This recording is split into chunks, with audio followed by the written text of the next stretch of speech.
ओम श्री सूर्य देवाय नमः। आप सभी का हमारे YouTube चैनल पर हार्दिक स्वागत है। आज रविवार के दिन सुने सूरज भगवान की कहानी। एक राजा था, एक रानी। उनके पास सिपाही, घोड़े, दास दासियां, धन दौलत सब कुछ था।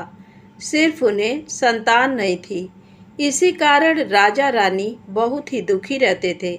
संतान प्राप्ति के लिए उन्होंने हर तरह का दान धर्म, धार्मिक अनुष्ठान, जप मंत्र, व्रत, पूजा पाठ किए, लेकिन कोई फायदा नहीं हुआ। अब राजा रानी दोनों ही बुढ़ापे की ओर बढ़ते गए। बुढ़ापे की ओर बढ़ते गए तो होता क्या है कि दोनों गहन सोच में पड़ गए। अब हमारे इतने बड़े राज्य का क्या होगा? कौन बनेगा इस राज्य का वारिस? कौन लेगा प्रजा की जिम्मेदारी? राजा रानी दिन रात इसी चिंता में घुलने लगे। उन्हें खाने पीने की भी सुध नहीं रहती। तो एक सुबह राजा के दरबार में एक साधु आता है। तो दासी रानी को इत्तिला करती है। तब वह दासी से कहती है, ये मेरा अंतिम दान धर्म है। इसके बाद मैं अपने हाथों से कोई दान धर्म नहीं करूंगी। रानी चावल भरा छाछ हाथ में लेकर बाहर आती है और साधु की झोली में भिक्षा डालने आगे बढ़ती है। तो उसके चेहरे पर छाई उद्विग्नता साधु की दृष्टि में आती है। वह उससे पूछता है, रानी साहिबा, क्या हुआ है? आप क्यों इतनी उदास हैं? तब रानी साधु को सारी हकीकत बताती है और सिसकने लगती है। उस पर वह साधु कुछ पल गंभीर हो जाता है और कहता है, चिंता मत करना रानी साहिबा, आपकी संतान की इच्छा पूरी हो जाएगी। आपकी कोख से एक पुत्र जन्म लेगा। मात्र वह 14 साल तक ही आप लोगों को मिलेगा। उसके आगे वह इस मृत्यु लोक में नहीं रह पाएगा। इससे बढ़कर आपको कुछ देना मेरे लिए संभव नहीं है। अपनी बात पूरी करते उसने अपनी झोली में हाथ डाला, थोड़ी सी भभूत निकालकर रानी को दी और कहा, आप और महाराज दोनों इसे बांटकर ग्रहण करना। तुम्हें जल्द ही पुत्र प्राप्ति होगी। इतना कहकर साधु अपनी राह चला गया।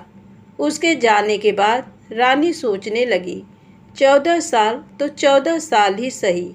उतने समय के लिए हमें पुत्र मिलेगा, यही काफ़ी है।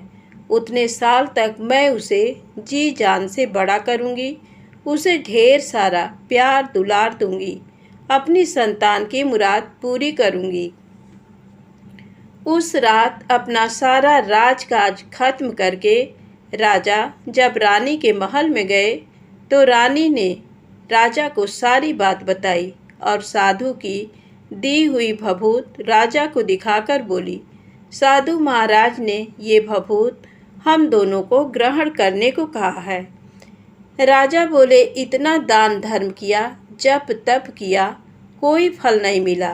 अब इस भभूत से हमें संतान प्राप्त होगी क्या? उस पर रानी बोली, जब इतना सब कुछ किया तो अब ये भी सही। खामख्वाह उस साधु के क्रोध को क्यों बुलावा दें? राजा को अब किसी पर विश्वास नहीं था, पर रानी को दुख न पहुँचे इसलिए वह राजी हो गया। राजा रानी दोनों नहाते धोते हैं, फिर अपने भगवान का नाम स्मरण करते हैं, अपने पुरखों को स्मरण करते हैं और उस साधु महाराज का नाम स्मरण करके वह भभूत बांटकर दोनों खाते हैं। उसके बाद दोनों निश्चिंत होकर सो जाते हैं। तो कुछ दिन गुजर जाते हैं और साधु द्वारा कहे अनुसार रानी गर्भवती हो जाती हैं। उस पर राजा रानी दोनों की खुशी गगन में नहीं समाती। राजा रानी से बोला, महारानी, सचमुच साधु महाराज की कृपा हो गई। तो 9 माह 9 दिन और 9 घंटे पूरे होकर रानी ने एक सुंदर गोरे चिट्टे पुत्र को जन्म दिया। राजा ने बड़ी धूमधाम से पुत्र का नामकरण किया। सारे राज्य में 8 दिन तक अन्न संतर्पण रखा। उत्सव मनाया गया। अब पुत्र की कुंडली देखने के लिए राज्य के सबसे विद्वान पंडित जी को बुलाया। तो कुंडली देखकर पंडित जी बड़े चिंतित हो गए। कहने लगे, महाराज, हमारा राजपुत्र सिर्फ 14 साल तक हमारे पास रहेगा। राजा को इस बात की भनक थी ही, रानी को भी। साधु महाराज की बात याद थी। दोनों चुप रह जाते हैं। उसके बाद राजा और रानी बड़े प्यार से बेटे की परवरिश करते हैं, उसकी हर ख्वाहिश पूरी करते हैं। थोड़े समय के लिए ही सही, भगवान ने संतान की अपनी मुराद पूरी कर दी। इससे वे समाधान मानते हैं। राजपुत्र दिन प्रतिदिन बड़ा होता है। जब वह 7 साल का हो जाता है तो राजा एक अच्छे गुरु की नियुक्ति करके उसे पढ़ाई लिखाई, राजशास्त्र, शस्त्र विद्या, घुड़सवारी इत्यादि 12 विद्याओं का शिक्षण देते हैं। जब वह सब शास्त्र विद्या में पारंगत हो जाता है और 12 साल की उम्र का हो जाता है, तब एक अच्छी सी राजकन्या खोजकर उसकी शादी कर देते हैं। तो 2 और साल बीत जाते हैं। बेटा 14 साल का हो जाता है। एक दिन राजपुत्र राजा से बोलता है, पिताजी, मैं अपना सारा राज्य घूमकर देखना चाहता हूँ।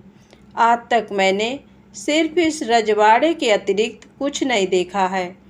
बेटे की बात सुनकर राजा चिंतित हो जाता है, क्योंकि पुत्र को 14वां साल शुरू हुआ था। अब कोई अनहोनी होने का वक्त नज़दीक आ पहुंचा था, लेकिन राजा ये सब बातें पुत्र को बता नहीं सकता था। वह क्या करता है कि चेहरे पर खुशी लाकर बेटे से कहता है, हाँ हाँ, जरूर जाओ बेटा, तुम्हें अपना सारा राज्य घूम कर देखना चाहिए। कहाँ क्या है ये सब जानना चाहिए। कल मेरे बाद तुम्ही को तो राजा बनना है। मात्र एक बात का ध्यान रखें, तुम जहाँ जा रहे हो, क्या कर रहे हो, ये बात अपनी पत्नी को नहीं बताना। पुत्र कहता है, ठीक है पिताजी, आपने जो कहा है मैं वैसा ही करूँगा। राजपुत्र दिन भर अपनी पत्नी के साथ मौज मस्ती करता है, खुशियाँ मनाता है और रात को ठीक 12 बजे बिस्तर से उठकर बाहर चला जाता है। फिर पौ फटने से पहले वापस अपने महल में आकर सो जाता है।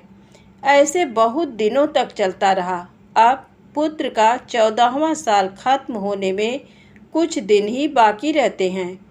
इतने में उसकी पत्नी यानी छोटी रानी रात में जाग जाती हैं। वह देखती हैं कि बिस्तर पर राजपुत्र नहीं है।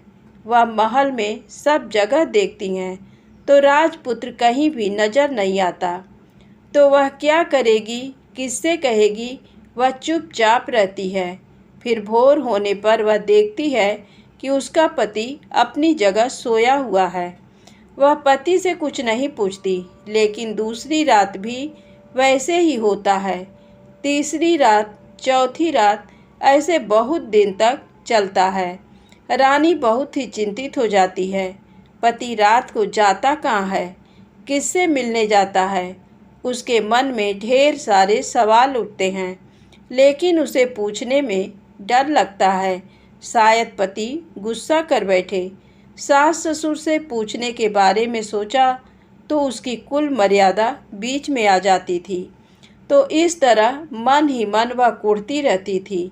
इस हालत में उसे खाने पीने में दिलचस्पी नहीं होती।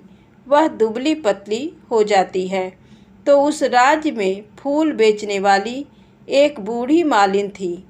वह हमेशा छोटी रानी को फूल देने उसके महल में आती थी। उस बुढ़िया का ध्यान छोटी रानी पर जाता है। वह उससे पूछती है, बेटी, तुम्हें किस बात का दुख है? तुम इस तरह सूखकर कांटा क्यों बनी हो? उस पर रानी कहती है, क्या बताऊं तुम्हें अम्मा, तुम्हारा राजपुत्र हर रात बिस्तर पर से उठकर कहीं चला जाता है और सुबह भोर होते ही वापस आकर सोता है। वह कहाँ जाता है? प्रेमिका से मिलने जाता है क्या? ये सोच सोचकर मैं अन्न जल ग्रहण नहीं कर पाती और सूख सूख कर इस तरह कांटा बन गई हूँ। बुढ़िया सब बात सुनकर उसे एक उपाय बताती है। तो बेटी ऐसा करना, आज रात तुम सोना मत, उसके पीछे जाकर देखना कि वह कहाँ जाता है, क्या करता है, उसकी अच्छी तरह से पहरेदारी करना। पर मुझे नींद आ गई तो तुम्हें नींद ना आए, इसलिए एक काम करना, अपने बाएं हाथ की उंगली में एक जख्म करना, उस पर थोड़ी सी मिर्च छिड़कना, उससे तुम्हें बड़ी जलन होगी और उस पीड़ा से तुम्हें रात भर नींद नहीं आएगी। रानी बुढ़िया के कहे अनुसार करती हैं। उंगली की जलन से उसे बड़ी देर तक नींद नहीं आती, लेकिन बाद में वह सो जाती है। दूसरे दिन सुबह बुढ़िया फूल लेकर उसके महल में पहुंचती है और पूछती है, क्या हुआ बेटी, देख पाई पति कहाँ जाता है? रानी कहती है, नहीं अम्मा, पहले कुछ समय जलन के कारण मुझे नींद नहीं आई, पर कुछ देर पश्चात मैं सो गई। बुढ़िया कहती है, कोई बात नहीं, आज तुम उंगली पर पहले से थोड़ा बड़ा जख्म करना और ज़्यादा मिर्च लगाना। तो रानी वैसे ही करती है, परंतु वह सिर्फ पति के बिस्तर से उठकर बाहर निकलते वक्त तक जाग पाई। वह उसके पीछे नहीं जा सकी, क्योंकि उसकी आंखें उस समय तक मुद गई थी। दूसरे दिन सुबह बुढ़िया आती है तो उसने पूछने से पहले ही रानी रो कर कहती है, अम्मा, मैं आज भी उनकी पहरेदारी ठीक तरह नहीं कर पाई। बुढ़िया कहती है, रोना नहीं बेटी, सब कुछ ठीक हो जाएगा। तुम आज रात जख्म और बड़ा करना और उस पर ज़्यादा मिर्च छिड़कना, और एक काम करना, वह जब जाने के लिए निकलता है तो उसका रास्ता रोकना। बुढ़िया ने जैसा बताया रानी वैसा ही करती है। आज रात उसे नींद नहीं आती। पति रात 12 बजे बिस्तर से उठकर जब महल से निकलने के लिए चलने लगता है तो वह बुढ़िया ने जैसे बताया वैसे ही करती है। दौड़ कर जाकर पति का रास्ता रोकती है और कहती है, कहाँ जा रहे हो, किससे मिलने जा रहे हो, मुझे बताओ। राजपुत्र उसे समझाने की बहुत कोशिश करता है। देखो, अगर मैंने तुम्हें वह बताया तो मैं तुम्हें दोबारा नहीं मिल पाऊंगा। रानी कहती है, कोई बात नहीं, ना मिल पाओ, लेकिन आप रात के समय कहाँ जाते हो ये मुझे पहले बता दीजिए। राजपुत्र निरुपाय हो जाता है। पत्नी की जिद के आगे उसकी एक नहीं चल पाती। ठीक उसी समय उसका 14वां साल खत्म होकर 15वां साल लगने वाला था। जो होता है वह हो जाने दो, वह सोचता है, और कुछ चावल मंत्रों से सिद्ध करके पत्नी को देकर कहता है, इन चावलों के दानों को दोनों हाथों की मुट्ठी में पकड़ना। पहले दाएं हाथ में पकड़े चावल मेरे ऊपर फेंकना, मैं कौन हूँ तुम्हें पता चल जाएगा। बाद में बाएं हाथ में पकड़े चावल मेरे ऊपर फेंकना, मैं जैसा था तुम्हें मिल जाऊंगा। लेकिन यदि तुम बाएं हाथ के चावल मेरे ऊपर फेंकना भूल गई तो मैं तुम्हें कभी नहीं मिल पाऊंगा। रानी ने कहा, नहीं भूलूंगी। रानी बड़े आत्मविश्वास के साथ कहकर दाएं हाथ में पकड़े चावल पति के ऊपर फेंक देती है तो राजपुत्र एकदम एक विशाल घोड़ा बन जाता है। एकदम उम्दा सफ़ेद, गर्दन पर लंबी अयाल। देखते देखते वह तेजी से दौड़ने लगता है। रानी उस घोड़े को एकदम भौचक्की होकर देखने लगती है और पति ने बाएं हाथ के चावल फेंकने की जो बात कही थी वह भूल जाती है। उसकी आंखों के सामने घोड़ा महल से बाहर निकलकर चला जाता है।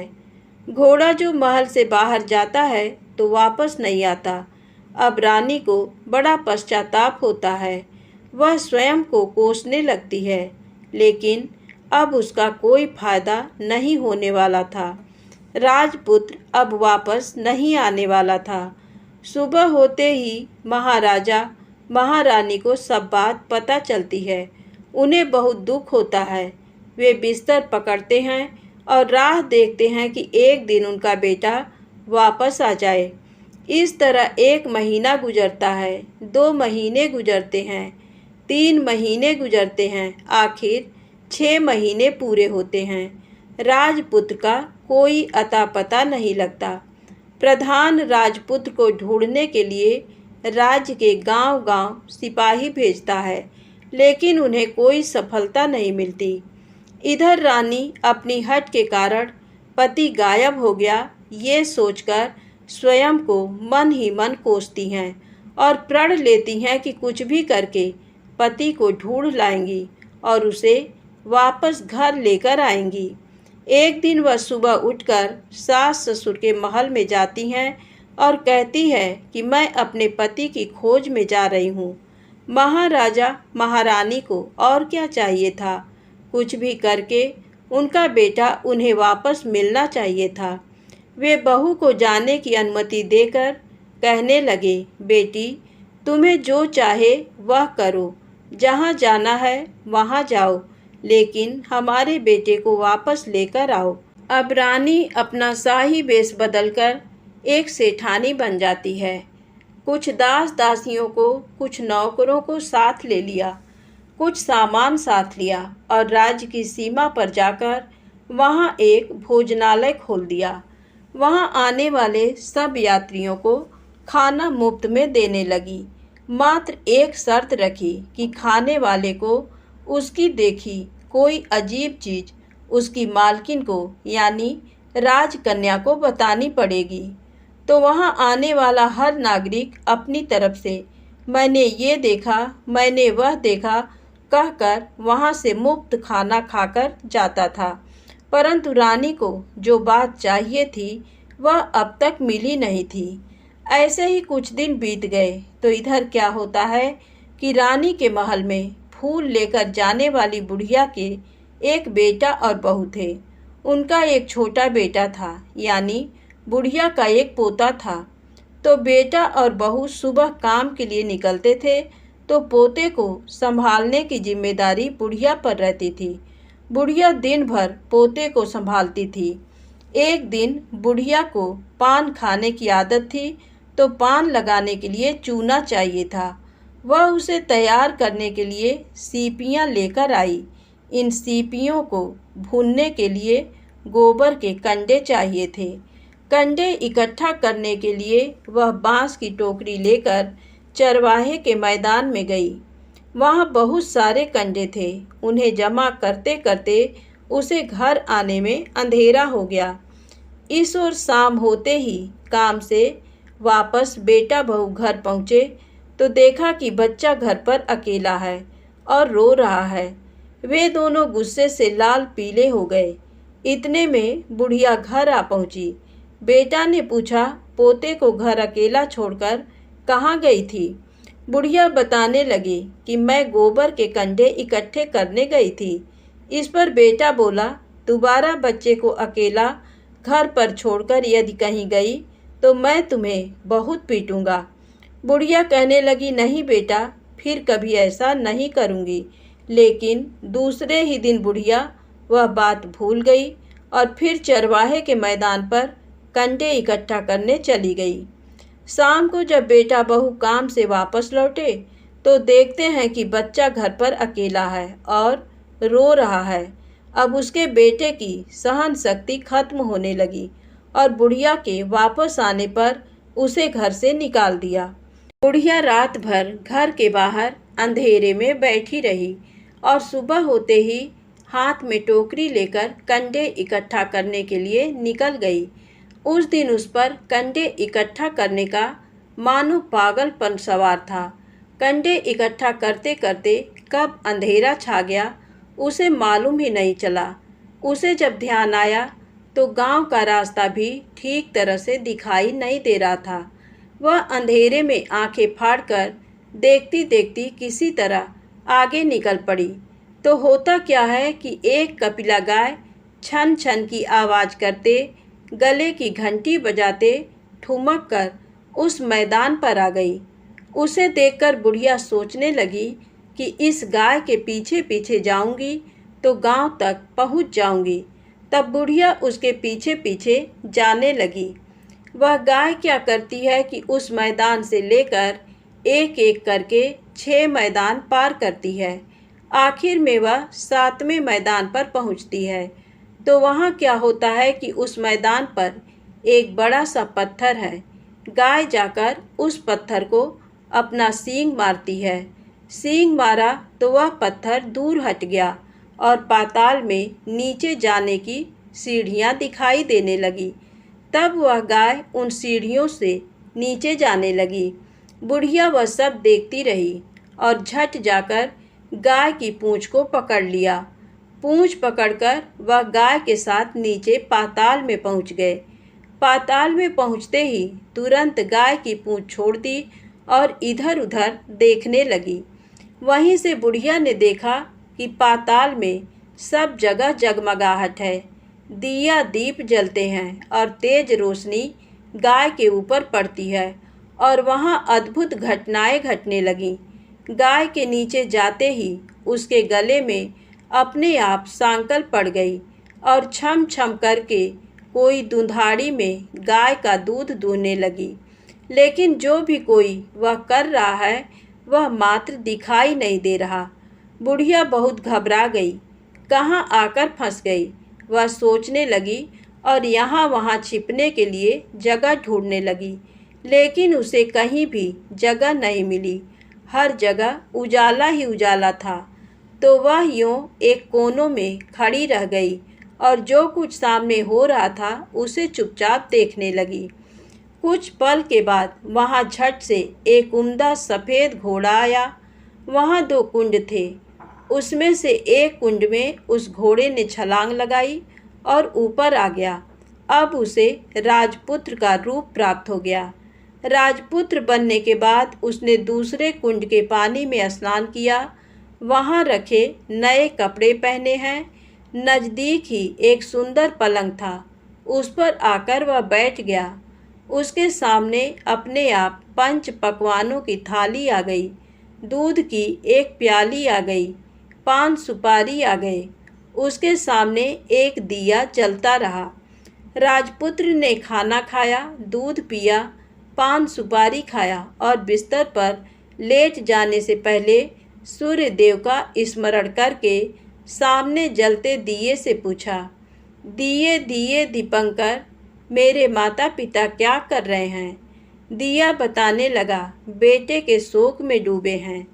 राज्य कौन संभाल रहा है? राज्य प्रधान संभालता है। मेरी पत्नी क्या करती है? उसने चौराहे पर भोजनालय शुरू किया है और आते जाते लोगों से वह नई खबर के बारे में पूछती है। दिए के ये कहते ही राजपुत्र कहने लगा, ठीक है। उसके बाद वह सो गया। बुढ़िया कोने में खड़ी रहकर ये सब देखती रही। ऐसी अद्भुत घटना उसने जिंदगी में पहली बार देखी थी। उसे अंदर ही अंदर चुलबुलाहट होने लगी। वह अपनी भूख प्यास भूल गई और आगे क्या होता है कि उसे उत्सुकता से देखने लगती है। लेकिन उसके बाद और कुछ घटनाएं नहीं घटती। रात गुजर गई और सुबह हो गई। सुबह होने पर पलंग पर सोया राजपुत्र उठा और फिर से पहले वाले कुंड में छलांग लगाई तो अब वह फिर से घोड़ा बनकर कुंड से बाहर आ गया। बाहर आते ही वह तेजी से उस पाताल नगरी से बाहर निकल गया। लेकिन वह कहाँ गया, बुढ़िया को कुछ पता नहीं चला। उसके बाद पिछली रात की तरह कोई उस गाय का छम छम करके दूध दोहने लगा। जैसे ही दूध दुहाना खत्म हुआ, उसके गले की सांकल अपने आप खुल गई और वह गाय तेजी से ऊपर जाने वाली सीढ़ियाँ की ओर भागने लगी। गाय को दौड़ते देखकर बुढ़िया सोचने लगी, अब गाय के साथ यहाँ से ऊपर जाना ही समझदारी है, नहीं तो कोई मुसीबत आकर मेरे ऊपर टपक जाएगी। झट से उसने गाय की पूँछ पकड़ ली और गाय के साथ ऊपर आ गई। गाय जब ऊपर मैदान में पहुंची तो उस सुरंग का रास्ता अपने आप बंद हो गया और उसके मुंह पर एक बड़ा सा पत्थर पूर्ववत खड़ा हो गया। ऊपर आकर वह गाय जंगल की ओर निकल गई। इधर बुढ़िया एकदम बावली सी हो गई। उसने पाताल नगरी में जो कुछ देखा वह जल्द से जल्द किसी को बताने के लिए उतावली हो उठी। उसे एकदम याद आया कि नगर की सीमा पर कोई औरत भोजनालय चलाती है और नई बात बताने वाले को अच्छा खाना पीना मुफ्त में देती है। वह सोचने लगी कि क्यों न मैं ये बात उस औरत को जाकर बताऊं। यदि उसे ये बात पसंद आ गई तो बाकी जीवन खाने पीने की झंझट से मुक्ति मिलेगी। बुढ़िया ने मन में तय किया और तुरंत उस भोजनालय के द्वार पर टंगे नगाड़े के सामने खड़ी हो गई और जोर जोर से नगाड़ा बजाना शुरू कर दिया। नगाड़े का इस तरह शोर सुनकर मालकिन यानी छोटी रानी मन में प्रसन्न हो जाती हैं कि शायद कोई बड़ी बात लेकर यहाँ आया है।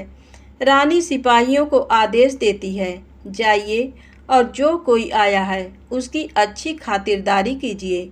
आदेश पाते ही सिपाही नीचे दौड़ गए तो एक बुढ़िया नगाड़ा बजा रही है। उन्होंने पूछा, क्यों री बुढ़िया, क्या हुआ, क्यों नगाड़ा बजा रही हो? बुढ़िया बोली, कुछ नहीं बेटा, यहाँ खाना मिलता है ना, इसलिए आई हूँ। खाना चाहिए, मिलेगा, लेकिन तुझे कोई नई बात बतानी पड़ेगी। हाँ बताऊंगी, एक बात मालूम है मुझे। इस पर सिपाही उसे अंदर लेकर आए। उनको मालकिन का आदेश था कि जो कोई बूढ़ा बुजुर्ग वहाँ आए उनके साथ अच्छी तरह पेश आना, उनका अच्छा आदर आतिथ्य करना। तो सिपाही ने उस बुढ़िया का भरपूर आदर आतिथ्य किया। उसे बड़ी सी थाली भरकर व्यंजन परोसते हैं। बुढ़िया कुछ दिनों से भूखी थी, वह खाने पर टूट पड़ी। खाना खाने के बाद सिपाही ने उसे नई साड़ी पहनने को दी। उसके बाद उसे लेकर रानी के पास आए। बुढ़िया और रानी ने तुरंत एक दूसरे को पहचान लिया।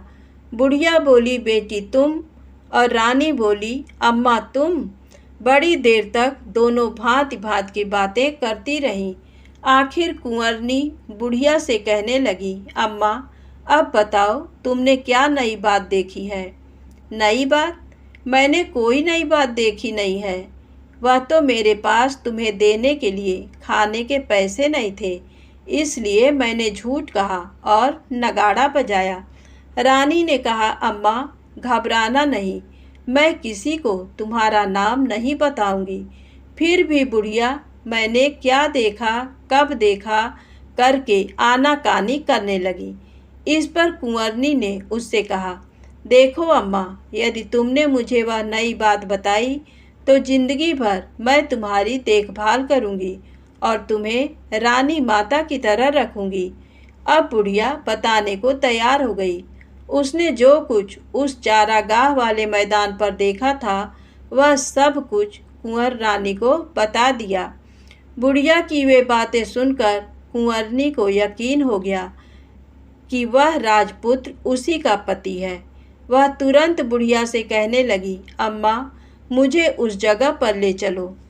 नहीं बेटी, वह पाताल राज्य है, सांप है।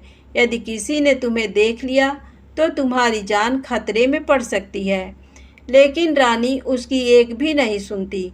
उसे उस जगह ले जाने के लिए हठ करने लगी। आखिर में बुढ़िया ने उसका कहना मान लिया और कहने लगी, ठीक है, मैं तुम्हें वहाँ लेकर चलती हूँ, पर आज नहीं कल। वहाँ जाना है तो शाम को ही जाना होगा।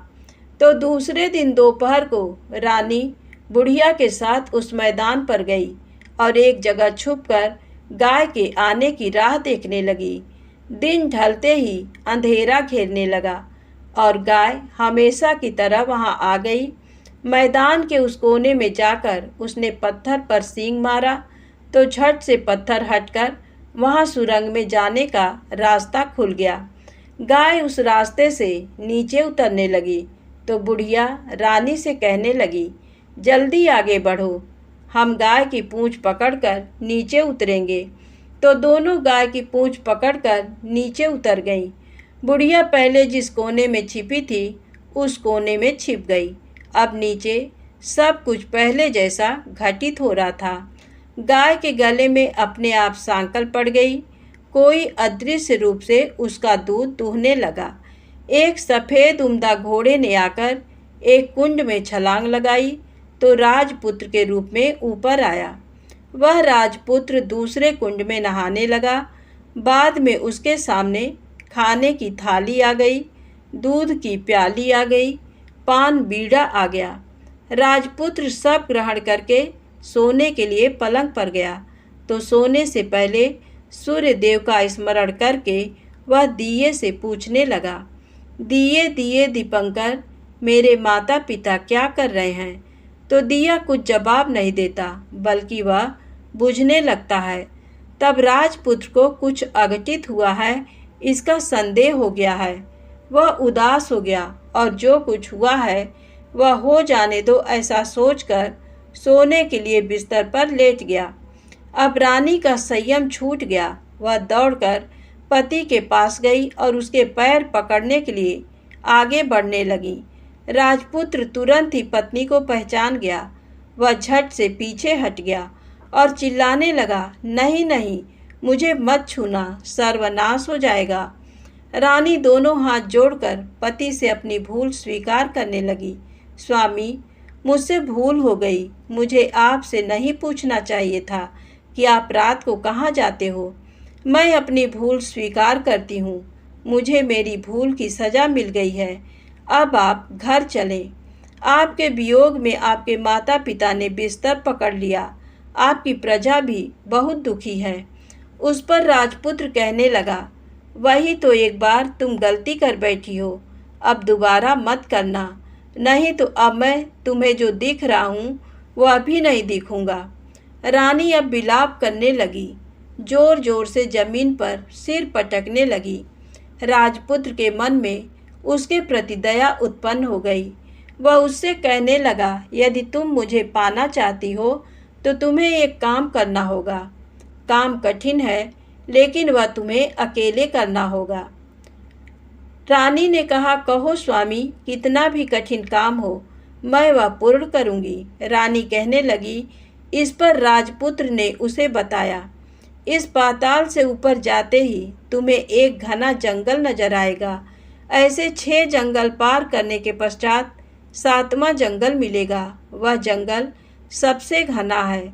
उस जंगल में बीचों बीच एक पीपल का पेड़ है। उसके आसपास की जगह पत्ते, फंदे, जटाएं, कांटे इत्यादि से ढक चुकी हैं। वहाँ बाघ, शेर, भालू, सांप सभी धमा चौकड़ी बैठती है। तुम्हें उन सबको भगाकर वह जगह साफ करनी है। उसको गोबर से लिपाई करके पवित्र बनाना है, रंगोली से सजाना है। उसके बाद वहाँ धूप, कपूर, अगरबत्ती जलानी है।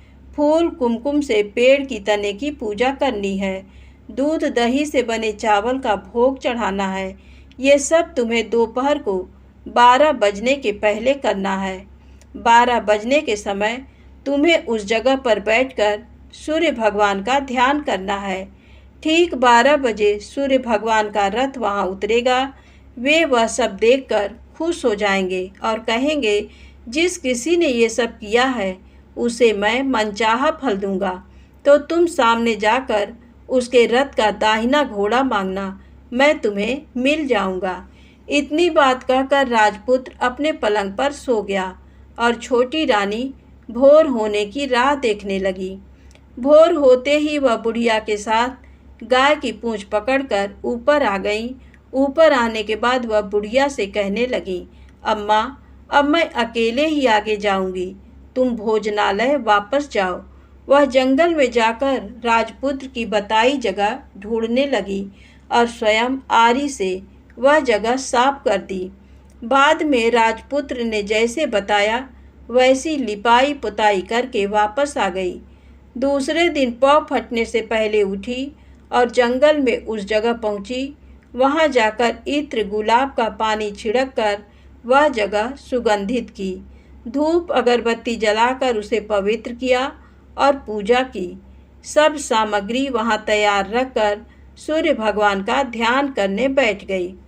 जैसा कि पति ने बताया था, दोपहर को ठीक 12 बजे सूर्य भगवान का रथ उस पीपल के पेड़ पर आकर रुका है। सूर्य भगवान ने जब रथ से नीचे देखा तो सुगंधित वातावरण देखकर वे बहुत प्रसन्न हो गए। फिर वे बोले, जिस किसी ने ये काम किया है वह यहाँ आकर आज मुझसे कुछ भी मांगे, मैं उसे दे दूंगा। रानी ने जब ये शब्द सुने तो बिना समय गंवाए दौड़कर उनके सामने आ गई और उनको साष्टांग नमस्कार करके बोली, भगवान, वह मैं ही हूँ, मैंने ही ये जगह साफ की है। अच्छा, तो तुम्हें जो चाहिए वह मांगो।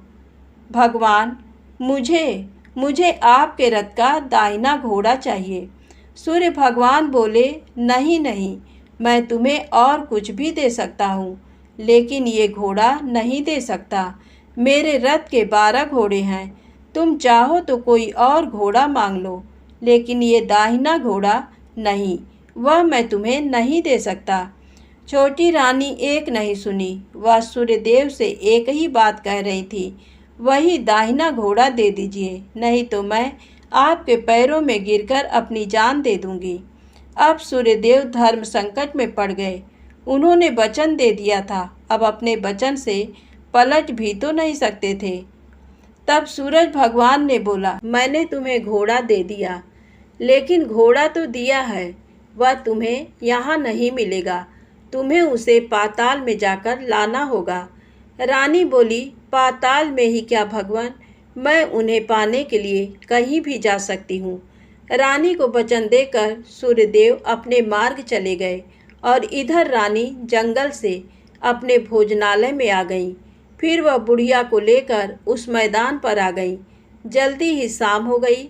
शाम होते ही वहाँ वह गाय आ गई और उसने सींग मारकर सुरंग का पत्थर हटाया तथा नीचे उतरने लगी। रानी और बुढ़िया जल्दी जल्दी उसकी पूंछ पकड़कर नीचे उतर गईं। नीचे पाताल में सब घटनाएं पहले की तरह ही घटने लगीं। घोड़े का एक कुंड में नहाकर राजपुत्र बन जाना, नहा धोकर पलंग पर जाकर बैठना, तो उसे खाने की थाली, दूध की प्याली आना, पान बीड़ा आना। लेकिन आज एक बात नई घटी।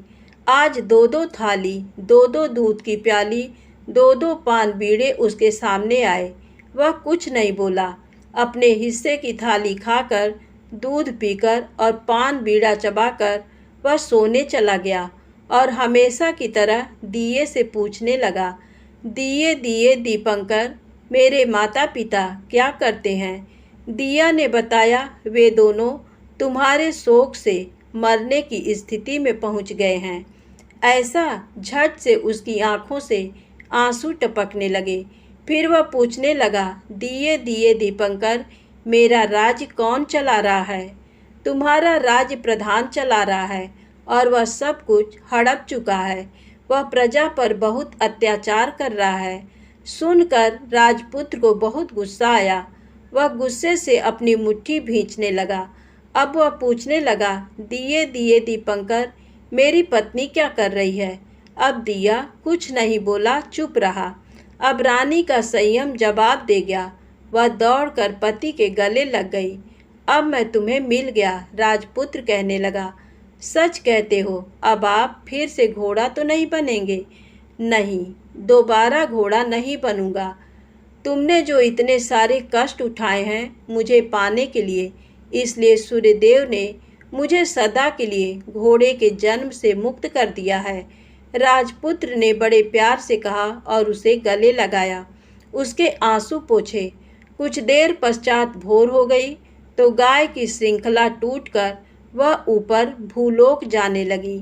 रानी, राजपुत्र और बुढ़िया उसकी पूंछ पकड़कर ऊपर आ गए। ऊपर आने पर वे सीधे भोजनालय में पहुँचे। वहाँ का सब सामान लोगों में बांट दिया और उसको ताला लगाकर अपने राज्य में लौट गए। राजपुत्र वापस आता और उसके तेवर देखकर प्रधान घबरा गया। राजपुत्र ने उसे बंदी बनाकर कैद खाने में डाल दिया और राज्य की बागडोर अपने हाथ में ले ली। उसके बाद वह अपने माता पिता को मिलने उनके महल में गया। तब राजपुत्र क्या देखता है कि उसके माता पिता उसके शोक में अस्थिपंजर बने हुए हैं। पुत्र को वापस आया देखकर मरणासन्न राजा रानी की आंखों से टप टप आंसू बहने लगे। इन दोनों ने पुत्र को गले लगाया, उसे प्यार से सहलाया। इतना होने के बाद उनके सेहत में एकदम सुधार आने लगा। वे अब बिस्तर से उठकर बैठ गए हैं, पुत्र को आशीष देने लगे। राजपुत्र के आने की खबर तुरंत राज्य भर में फैल गई। प्रजा खुशी से फूली नहीं समाई। प्रजाजन राजमहल के सामने इकट्ठे हो गए। राजपुत्र ने भी उन्हें दर्शन दिए और आज से उन्हें कोई दुख नहीं पहुंचाएगा, ऐसा वचन भी दिया। अब राजा अपने पुत्र का राज्याभिषेक करके उसे सिंहासन पर बिठाता है और बहू को महारानी का दर्जा देता है और स्वयं अपनी पत्नी के साथ ईश्वर स्मरण करते खुशी से दिन बिताता है। महाराजा बना राजपुत्र अच्छी तरह से राज्य चलाने लगा और अपनी पत्नी के साथ सुख शांति से जीवन बिताने लगा। उस बुढ़िया को रानी ने अपने पास ही रख लिया। उसकी अच्छी तरह से देखभाल करने लगी। बुढ़िया और उसके बुढ़ापे के दिन खुशी से गुजरने लगे। कहानी समाप्त होती है। दोस्तों, यदि आपको कहानी अच्छी लगी हो तो कृपया मेरे चैनल को लाइक सब्सक्राइब अवश्य करें। प्रेम से बोलें सूरज भगवान की जय हो।